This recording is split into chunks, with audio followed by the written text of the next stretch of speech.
There we go.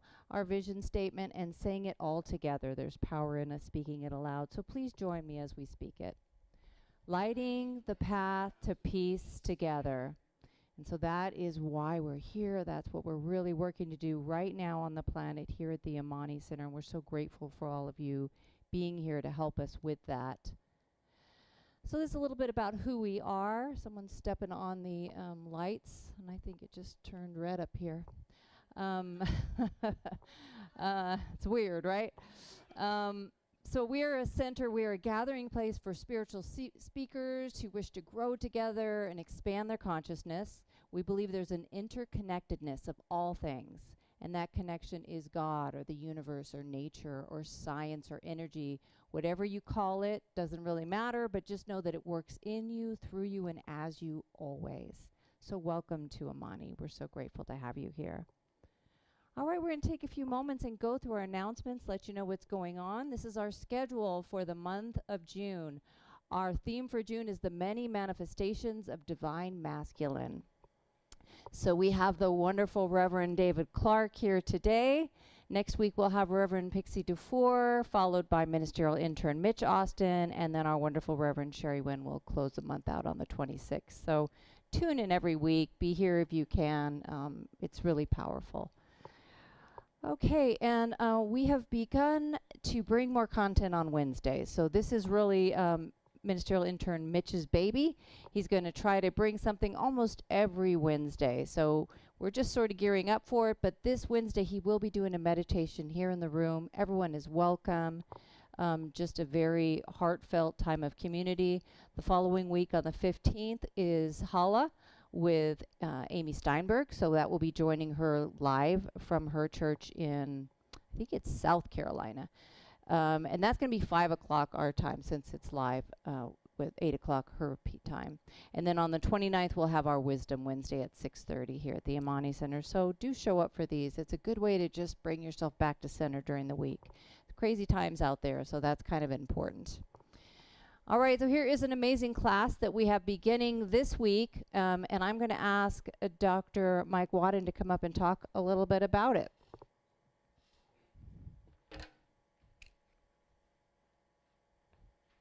There you go.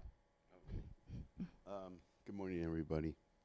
Morning. I don't really need a microphone, but it's helpful online. Oh, okay. Good morning, everybody. So this class, it's hard to put it into words. It's kind of like I have this much excitement, and you're asking me to put it like this. That's kind of the way I feel. It's kind of hard to put it in words. But it's about non-duality, awareness, consciousness, all those things that we all are searching for, so to speak. So it should be a real fun class. I believe we're going to do 7 weeks starting this Tuesday, I think, here at Amani. Okay? Thank you. Is it Tuesday or is it Thursday? Is this wrong or are you wrong? This one's wrong. So it is Tuesday. Per you. Yeah. My brain is only on partial function when I'm up here. I'm going to go, okay, so Tuesday, not Thursday. I'll correct that slide. And you can sign up for that at our website, theamanicenter.org. We are absolutely accepting payment plans, so if you need some help with that, just let us know. Okay, summer solstice ritual is coming up June 20th at 6:30 here on our patio. So Reverend Pixie Dufour and Kristen Scott, who I think is here, there she is, does an amazing job with the solstice ritual. Did you have something you want to say about it? Oh, okay. Thank you for that. Hopefully they'll sort that out. Summer solstice ritual is just a wonderful ritual. We're doing these rituals quarterly. We do them on the patio. There's connection, there's ritual, there's music, and it's really a lovely thing to come to. So please do join us for that. And then we have another town hall coming up on the 26th of this month after service. We're going to fire up the grill. We'll grill some hot dogs. If you want to bring something vegetarian or vegan, feel free. We'll have some salads, and we'll just have a discussion. Bring your ideas, bring your questions. It's a time to be collaborative, which is very important to us here at Amani. So right after service on the 26th. And then Mitch Austin is beginning Rise and Speak again on the 27th. It will go till August 8th. So this is an amazing program where you're going to do some deep work. You're going to develop and unfold your story of some defining moment in your life, and then share it with the Amani community and those who come. Every part of it is awesome. I did the first one that he did here. It's fun, it's deep work, and you will get very connected and really get to know the people you're in the class with. So if you have any interest in that, reach out to Mitch or us, and you can sign up for this also at our website, theamanicenter.org. That'll be on Mondays from 6:30 to 9. This one, we moved this back. So this was going to be, I believe, next week.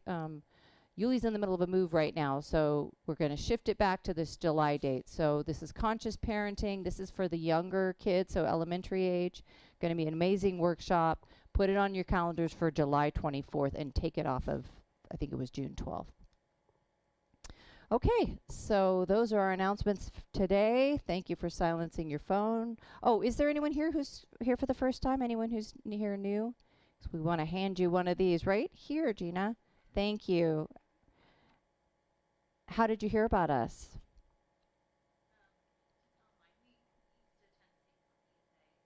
Oh, great, great. Well, welcome. We're happy to have you here. This just tells you a little bit about our center, and also our website can help you. If you have any questions, please feel free to ask. And we do have a potluck today afterwards, so please stay and have some lunch if you like. Okay, so now we're just going to take a moment and bless the service, get kind of quiet. So if there's anything in your lap, maybe set it aside, put your feet flat on the ground. If it feels comfortable, allow your eyes to close as you receive a breath in, filling your lungs and belly and becoming fully aware, fully present in this sacred moment. We set aside any busyness, any to-do list, any concern about what's going on in our lives or in the world, and we show up right now in this moment for ourselves, for each other, being fully present in the now, which is the only thing that truly exists.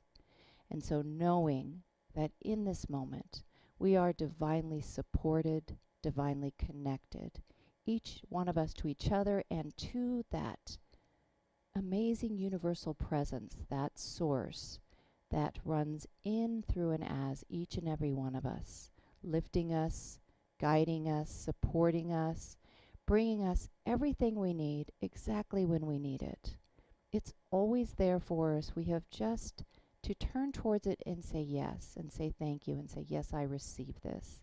And then we are blessed beyond measure. So in this moment, we say yes. We feel that presence. We just luxuriate in all the wonderful energy that is the Amani Center, that is spirit, that is this community. And we know that today's service unfolds divinely, perfectly, beautifully. It uplifts. Everyone who needs to hear it is tuning in or showing up, listening to the small voice, and that radiates out.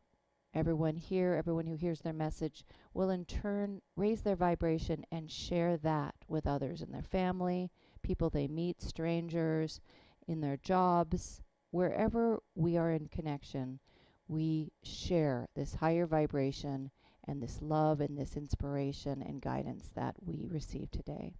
So I am so grateful for this center, the Amani Center, for everyone who shows up to make it what it is, for everyone who shows up to give and to receive this wonderful gift of source together in community, knowing that is just where we're meant to be and that all is truly well right now and always. And so releasing my word into the law and knowing it is done, together we say, and so it is. So I will bring up our practitioner of the day, our wonderful Reverend Sherry Wynn, for our affirmation.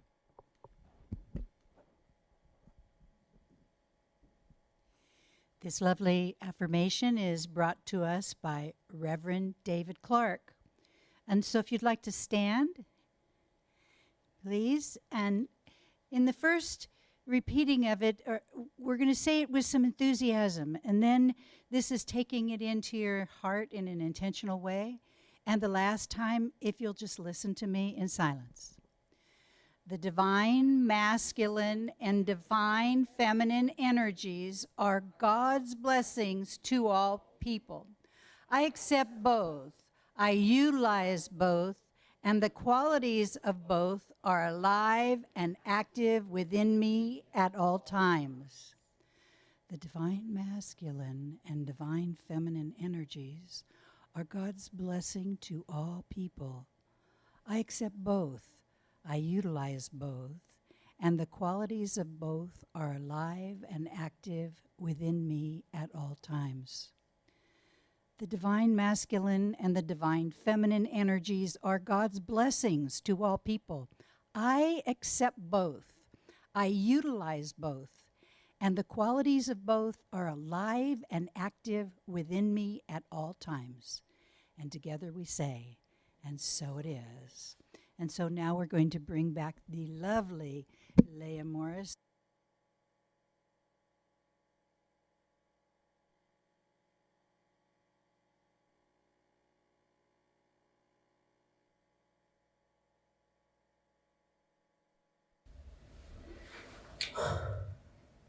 All we need is He.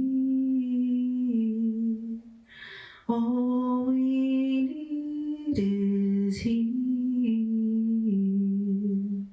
All we need is He.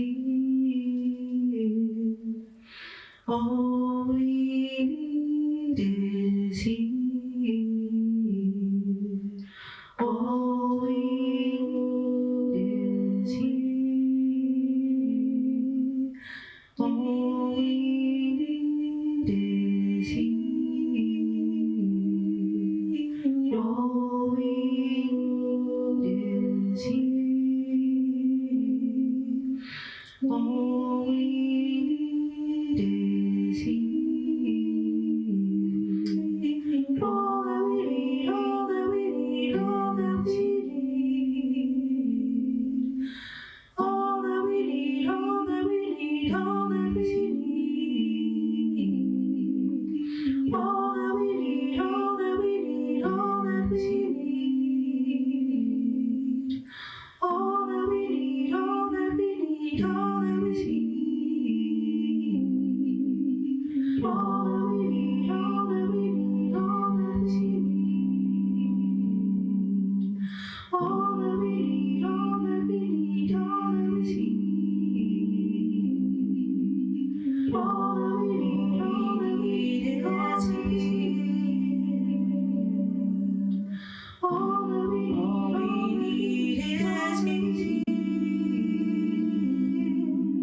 All that we need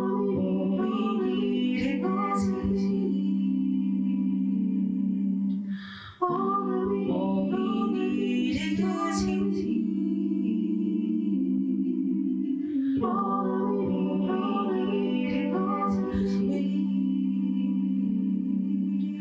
All that we need is He. All we need is He. All we need is He.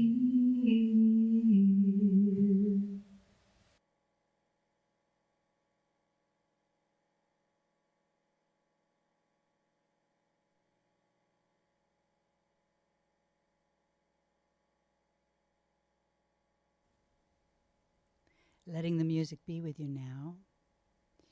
Just close your eyes for a few minutes of silence. This meditation is for the purpose of letting go of the busy mind, to let your breath be your focus. Each breath that you breathe in, let it bring you deeper into your inner awareness.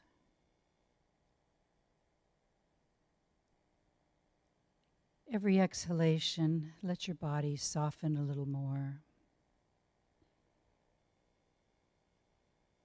Being aware of this time within you is yours, your special intention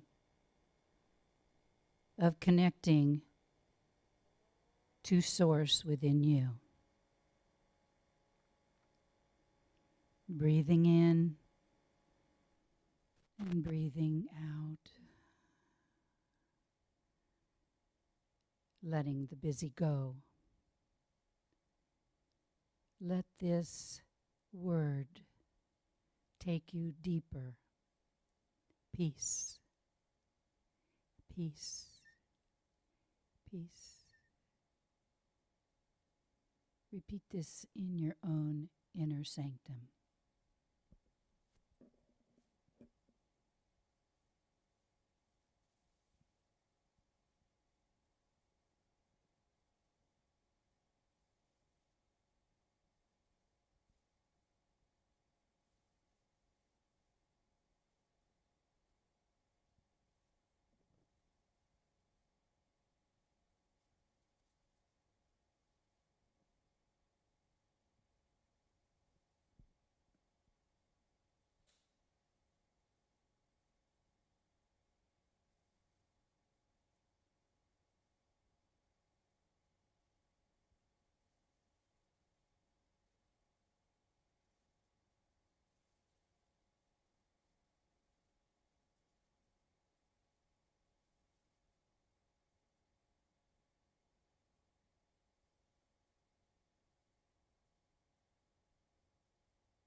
Staying in this place of deep connection, I'd like us to go into our divine healing. All of us have within our hearts something that we would like to see more beautiful, more lovely, more peaceful, whole. A person, a situation, many people, many situations. And now let my words reverberate in you as the words of the One through me. We call upon the universal, infinite power of love that is not passive. It is the activity of life itself that merges into our reality, bringing wholeness where there is hurt and harm and violence. We see that the light is on, that all beings are awake. We send this message to all beings everywhere. Love and light and goodness are yours for the taking, and we see you awake and alive in hospitals, in warring places, in distant places, in places in our own lives. We let this light, this power of the omnipresent being of love enter into our world now. And we see we are connected in all ways in this universal truth of peace and light and love. And with great gratitude, I release this into a law that knows how to do it. And together we say, and so it is.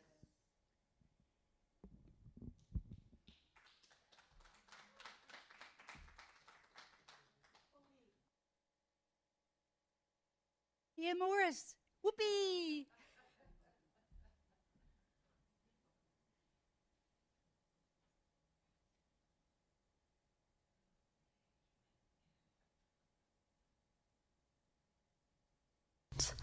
Honor the dark as you do the light.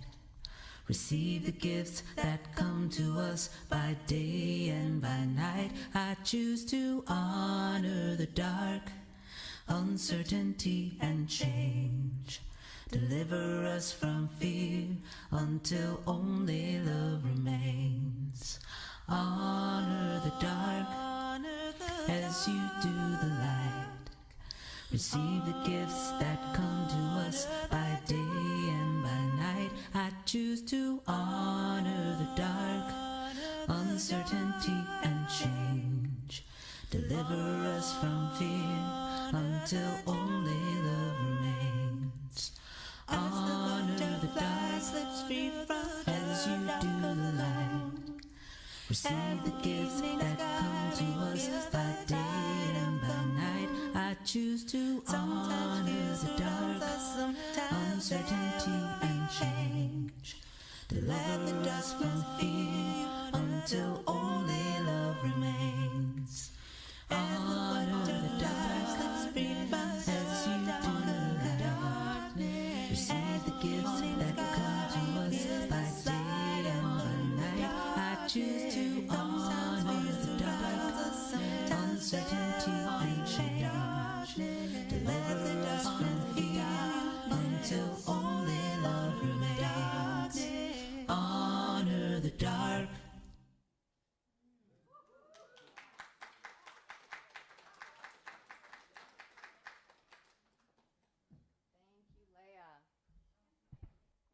Thank you, Leah.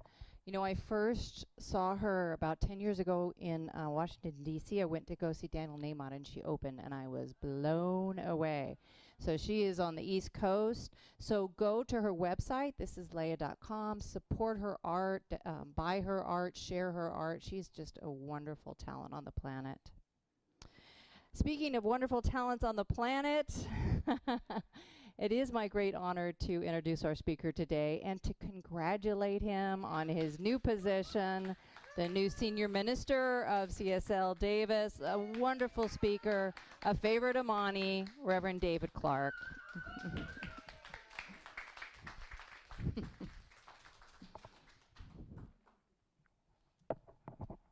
Oh, thank you. Thank you for that warm welcome. And got to get myself together emotionally here. Wow, there's so many people here. How are we doing, Amani Center? Is this thing on? How are we doing, Amani Center? All right.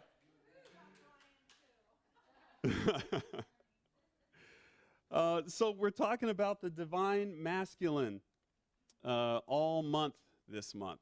And so that should make for a very interesting month. And it's a subject that's near and dear to my heart, talking about the divine masculine. And just want to put on my stopwatch here so I honor our time together. So I want to start off by saying that men are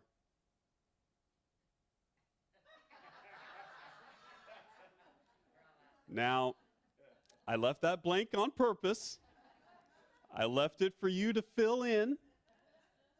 And I know that the Amani Center is a loving, wonderful community. And I know that you filled that blank with wonderful words. I'm just going to assume that. But, you know, for everyone else, you know, other people might fill in other things. But I know here in this space that we know that men are wonderful. Men are wonderful. We all know wonderful men, right? At least one example of a wonderful man. We all know. Men don't really start getting bad until, and men and masculinity, those ideas don't start getting bad until we start getting into toxic masculinity. And I think we know what those things are. It's the being stoic and unemotional, the the promiscuity that can come with toxic masculinity, the hyper heterosexuality, and the stamping down of anything feminine. That's when things get toxic, being violent, being dominant, being sexually aggressive. These are all parts of toxic masculinity. And when I said men are, a lot of times the men that we envision in our minds are the toxic men, because when I go to McDonald's and I get great service, I just get great service. But when I go to McDonald's and I get terrible service, I'm going to remember it. I'm going to go home and I'm complaining to Heather. Heather, I just had terrible service at McDonald's. I'm never going there again. And we'll talk about it and all these things. But we never talk about when things are really good. So the prevailing image in our mind can sometimes be that negative image, that negative experience that we have. But there's so much more to life than just what is hanging out in there as a negative experience. So I'm not here today to really excuse men or toxic masculinity. What I want to do is get beneath the surface, because toxic masculinity is usually stuff that's just on the surface. It's stuff to show, and to show how much of a man we are, how masculine we think we are. It's a mask.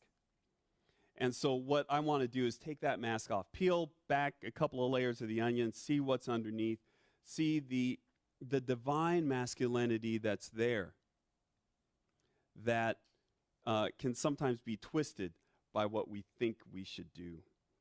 So before we get into that, I want to just establish some ground rules. We're going to be talking about the divine masculine and the divine feminine. And as we do, I want to keep this a judgment-free zone, if we can. These qualities are not good and bad. There's no right or wrong. There's no hero and villain. The divine masculine and divine feminine qualities are just that.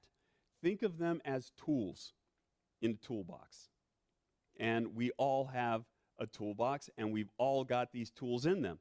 So there's no good or bad.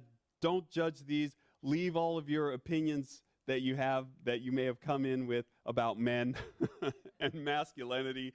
Just check those at the door, and we're just going to explore it in a new way here. So what is the divine masculine? Well, what is that concept? What does it mean? The divine masculine is a spiritual, psychological, and archetypal. I always have problems with that word. I should just remove it. But it's important. It's the archetypal ideal of masculine energy. It's the highest, the most inspiring, and the truest expression of masculinity. And I have a list of the divine masculine qualities here. And so they're real basic. There's nothing bad here, right? Logic, reason, action, to be firm, survival, loyalty, being adventurous, rationality, and strength. These are things that we've all called upon in our own lives. No matter if you're a man or woman, no matter what your gender is, no matter what your gender identity is, you have called on these energies. And some of these are a little bit easier to call than others, but that's why we have two sides. That's why we have the divine masculine and the divine feminine. We're going to get into that a little bit later.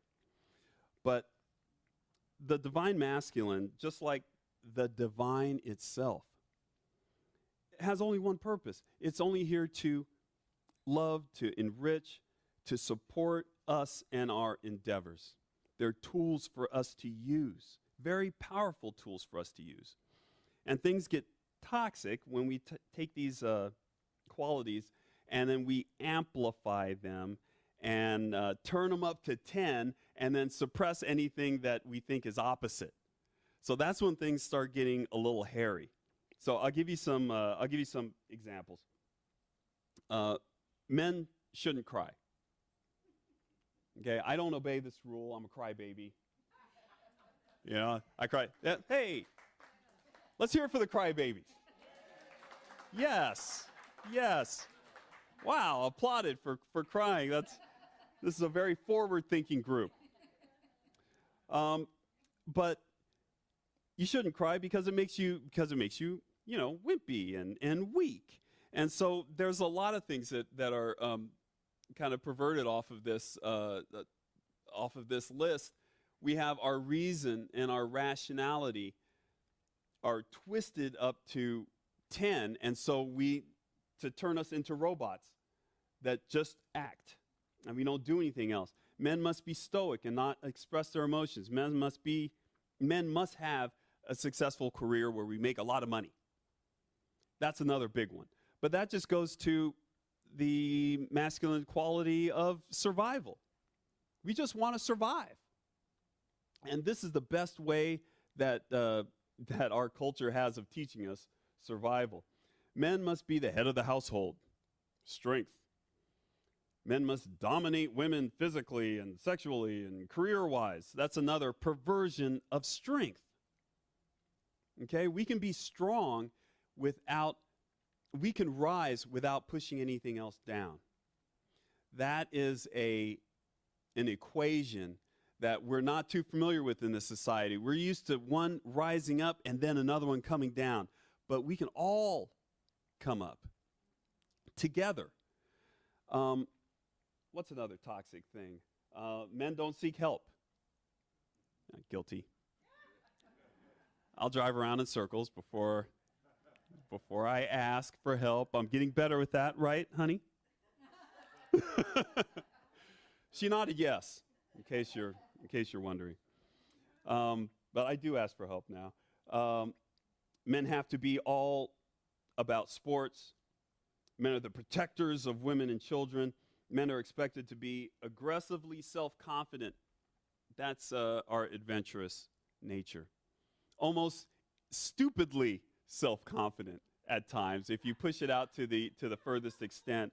But you can see how these things, they start off as just regular old qualities, and when we turn them up and suppress other stuff, then they get really bad, and that's where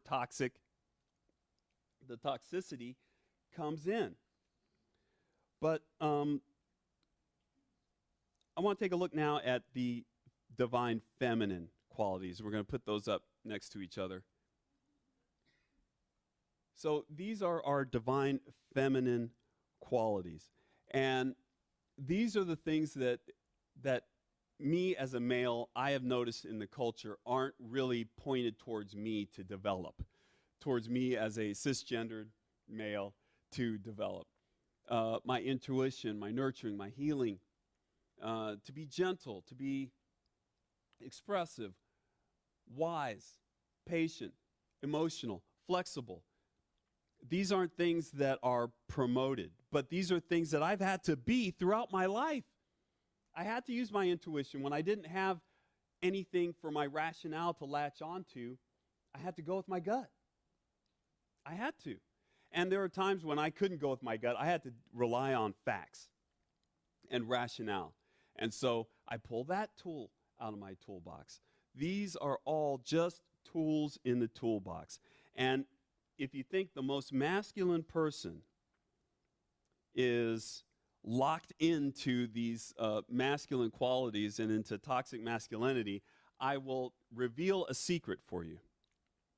Okay, are you ready for this? Now, don't tell anyone. But men, masculine men, have an outlet for their femininity.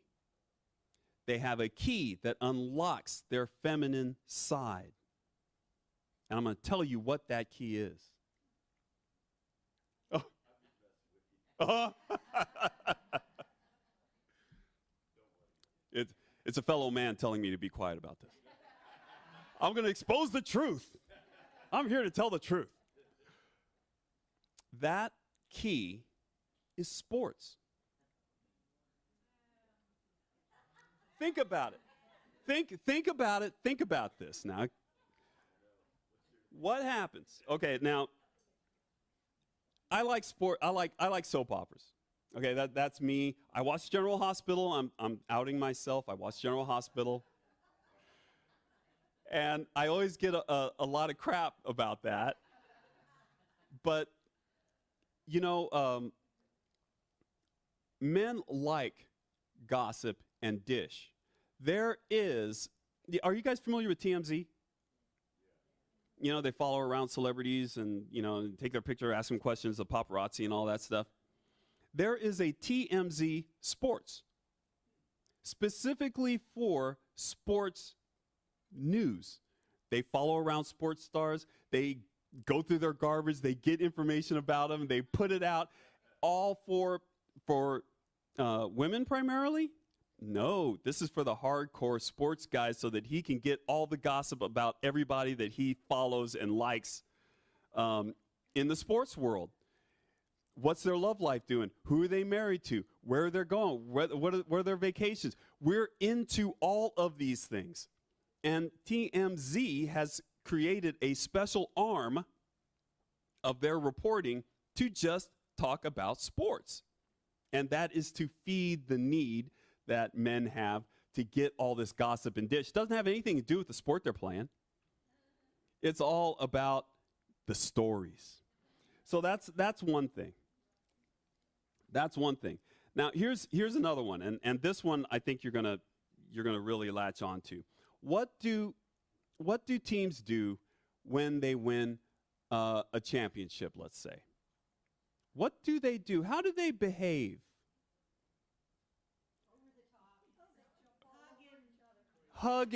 They're hugging each other. They're kissing each other.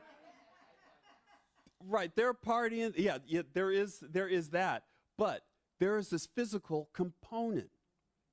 They reach out, they grab each other. They hug each other so tight like they'll never let go. Have you seen that? They smack each other on the butt. What's that all about? But they kiss each other, they hold each other, they caress each other, they console each other after a loss. They sit next to each other and they'll rub each other's head, or they'll just hold them close and say, but buddy, it's all right. It is a flood of femininity when you see these big, strong, tough, brave men just bawling and crying and weeping and hugging each other.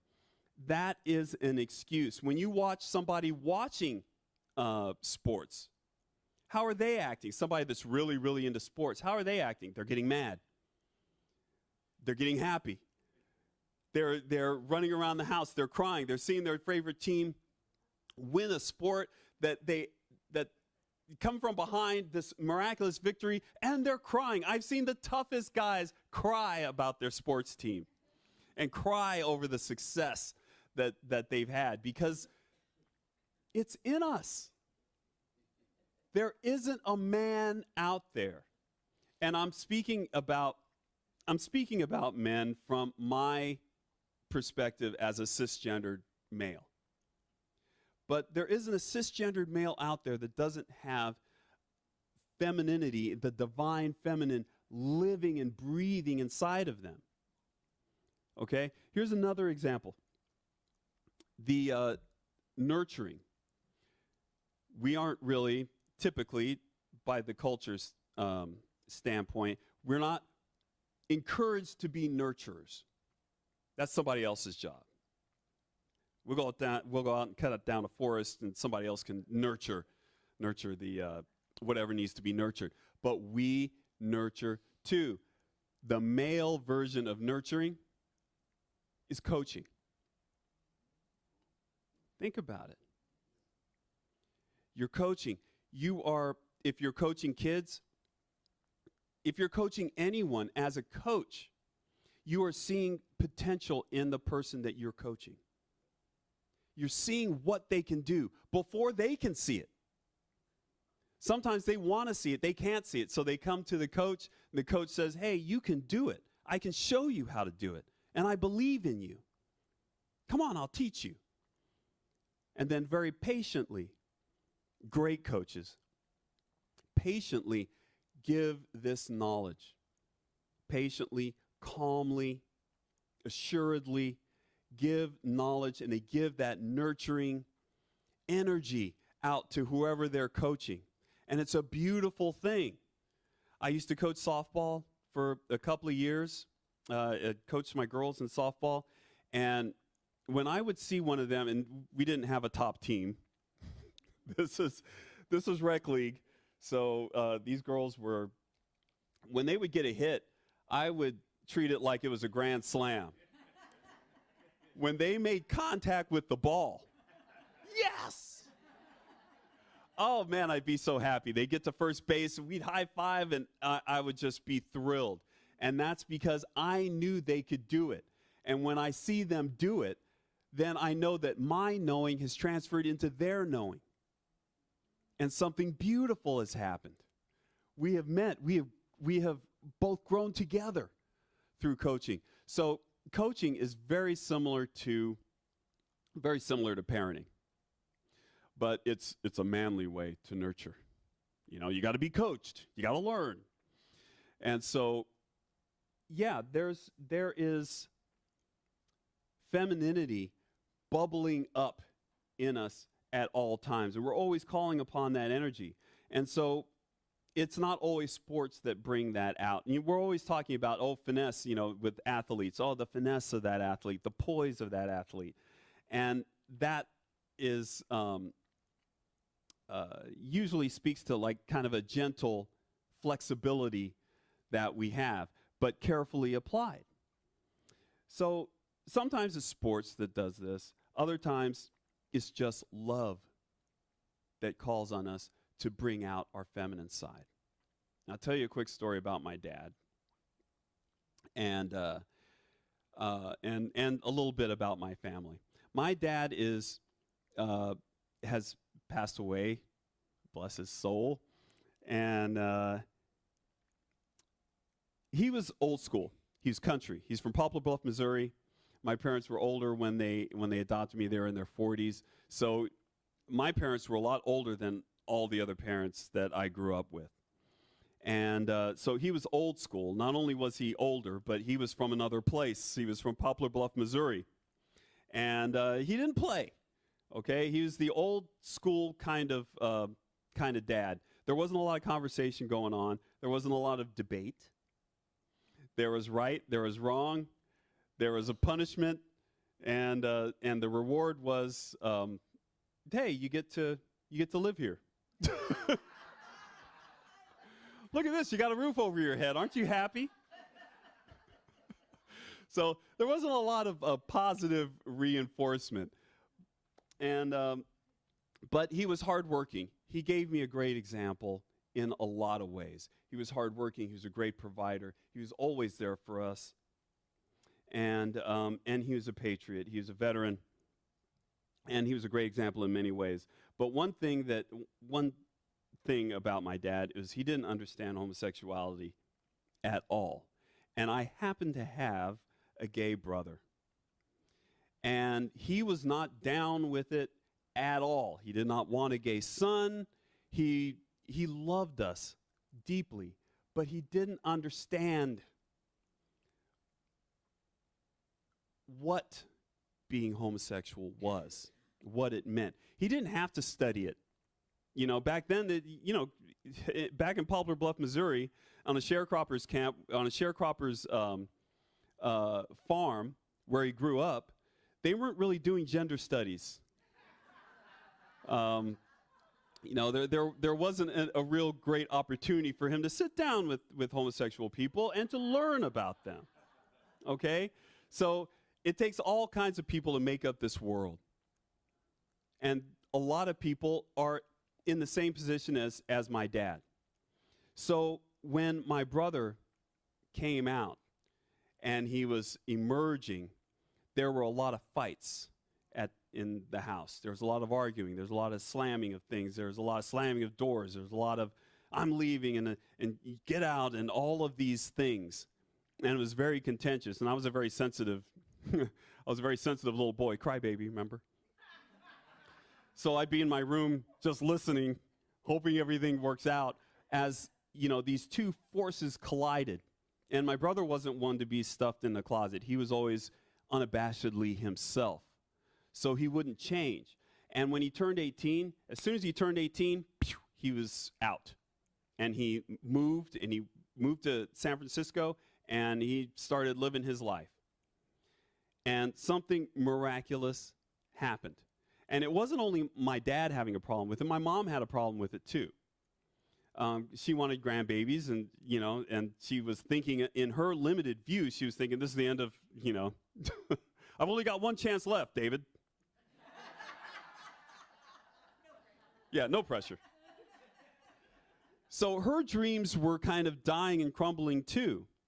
But it's an interesting thing that happened. When he moved to San Francisco, we started making care packages and driving them up to San Francisco and taking them to him.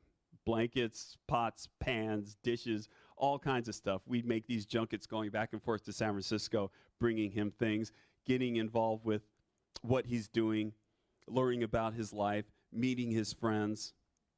And I tell you, my parents, their druthers were that he not be homosexual, that he just be normal, so that they could be normal parents and not have to worry about anything outside of the box or any other expressions of reality. But love brought them to the table. Love brought my dad to the table. He had to make a decision. Do I stick with my being a male and toxic macho and all this other stuff and stick to my guns and be who I've always been? And lose my son? Or do I change? Or do I find a way to love him anyway? Do I find a way to keep him in my life? This is my son. I love him. There has to be a way. And he found a way, miraculously. And I never would have guessed that someone like my dad, who, don't get the wrong idea, he wasn't out, throwing eggs at gay people and overtly hostile. It was just one of those things that he just wasn't familiar with and didn't want to have or experience in his life. But he made a way. He opened his mind. And then eventually, my brother would visit home, and he would bring his boyfriends. And he would stay for a couple of days. And eventually he moved to Germany, and he would come back from Germany. He'd bring one of his boyfriends from Germany, and they'd be in the house, in the house where I grew up. They'd be in the kitchen. They're kissing each other. I'm like, oh my God, this is so strange. My dad's like right there. But it happened. It happened. He found a way to get over it. And he was able to do this through love. He was able to access more tools in his toolbox because he simply needed to. Okay?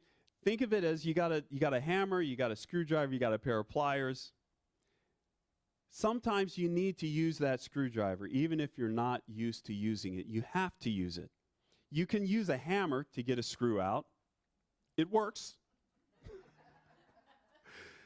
You're going to be left with a swath of destruction if you try to use the wrong tool. But if you use the right tool, it's smooth, it's easy. And life is easier. And that's what I want to get through to you. Is we have tools that are very easy and ready to use, and we're like, oh, boom, oh, there's a hammer, I know how to use that, and we just grab it and start to try to use it to solve our problem. But our tools are deeper than that. We have more that we can access. We have more that we can do. So I want to leave you with a little bit of homework. Okay? Know that the divine traits are inexhaustible. You have all of these in you. Every single one you have access to, it's in you, and you can do it. And you are called upon to use different things at different parts of your life. So your homework is to start to practice noticing the divine qualities that you're using. Just notice. Notice what you're doing when you're being outstanding, when you're doing when you're striving further, when you're being pushed, when you're being challenged. Think about the energies that you're marshaling in order to get through that rough time. Know that you're using them, and also know when someone is sharing them. And this is a big one. Okay? Detect when someone is outside of their comfort zone, and rather than chide them for being outside of their comfort zone. How dare you be outside of your comfort zone? How dare you be uncomfortable with the situation? Rather than chide them for doing what they should have been doing all along, you could argue, oh, well, he needed to, my dad, he needed to get with this way sooner than he did. Rather than chide somebody for doing now what they should have always done, help them navigate the new territory. Help them with what they're trying to do. If you see somebody that's really uncomfortable with the situation, just send them some good energy. Send them understanding. Send them love. Open up your heart to seeing that, okay, this person's struggling. They might need to use some more tools. I know they have these tools available. Know that for them. It's powerful. It's powerful. If nothing else, it creates a space of love and possibility in your own heart. So stay open and make that safe space for exploration, for growth inside of you. And then that'll make a space for someone outside of you. So let's take that into prayer.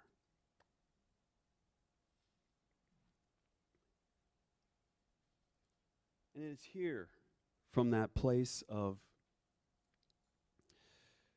peace, that place inside, where there's no condition, beyond condition, beyond our bodies, beyond who and what we think we are, beyond all of that, to the very core of ourselves, the center of peace, the center of love, the center of creativity. And it's from this place that we declare that there is one Spirit, one God, one life, one love. And this love is everything. Everything, this life, this love, this God is in and around all of us at all times. Always present, always active, always attentive, always listening, always capable.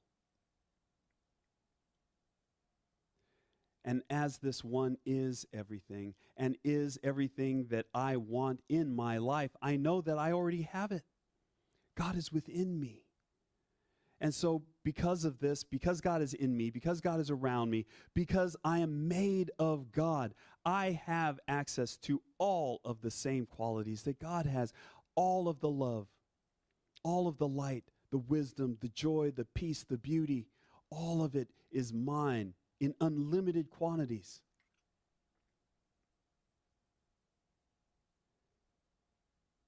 I'm grateful to know this.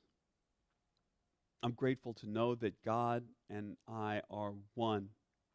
And as I know this about myself, I know this for each and every person sitting here. We are equals. Our inheritance is equal, our divine inheritance. Our connection to God is equal.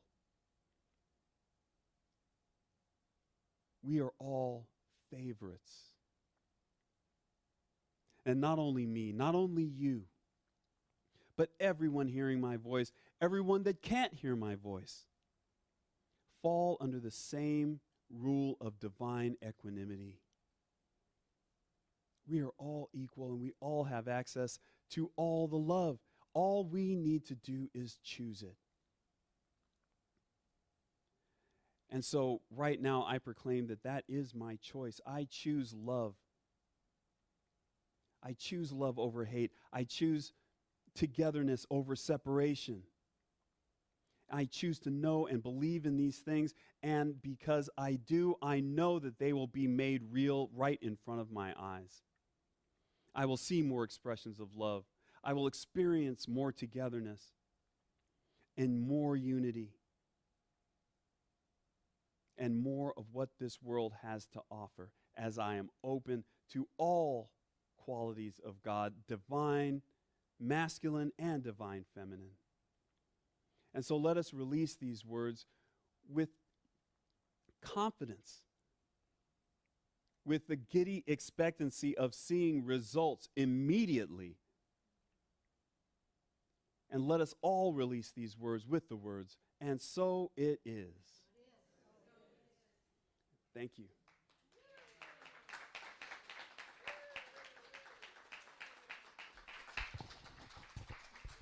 Thank you, Reverend David. Wonderful as always. You know, I congratulated you, but I really should congratulate CSL Davis. Well done. All right, so now is our time, our joyful time of giving, and I'm going to ask Reverend Sherry to come up in a moment, but just going to flip through some of the ways that you can donate online. We will pass a basket in the room, and Reverend Sherry is going to do a treatment. Wherever you choose to support the Amani Center, we really do just appreciate you. So, Reverend Sherry, will you?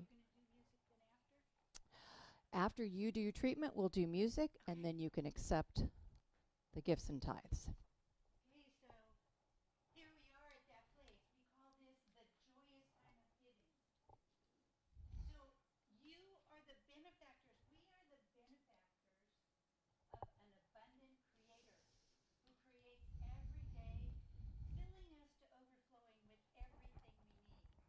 The best of health, the best of friendships. And so let us remember that we are good stewards of this heavenly benefactor, and that we cannot outgive the good that is pouring in from us. So with great generosity, we give from a heart that is full of love and appreciation, and we know that this money goes to the goods and services of this center, but it touches all of those when that money goes out to all the different places. So we are in this reciprocity of good, and with great gratitude we release this, knowing is done, and together we say, And so it is. More Leah Morris? Yes. Yay. We got to get her sound. Out of There we go. hand, even when we do not understand, still there's so much.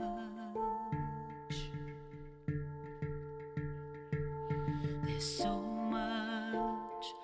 much to be grateful for, even in the temptation to grieve.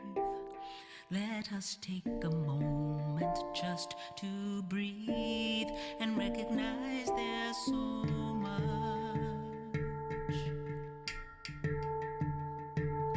There's so much that is wonderful, even in the midst of loss and change. There's a chance that something new begins, and don't you want that so much? I know we need it so much.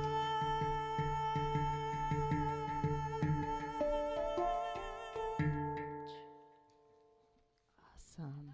Woo! Isn't she great? And so now we stand and sing together.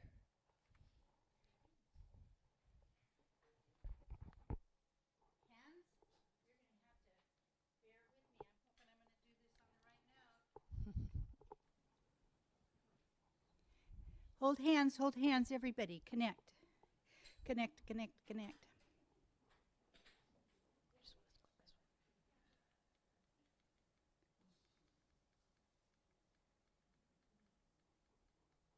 Sorry. There it is. Okay. The presence is here. The presence is here. Love and spirit prevail on each face. The presence is here. Amen. The presence is here. And I will meet you in grace.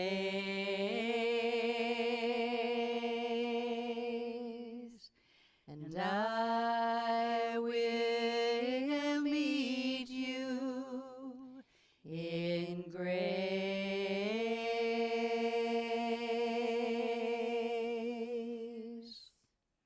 And in this spirit of uplifting curiosity about how the divine masculine and feminine play in us, we have the eyes to hear it and the ears to hear it, and we are benefactors of this goodness. And so we walk as a blessing to everyone. Have a good week.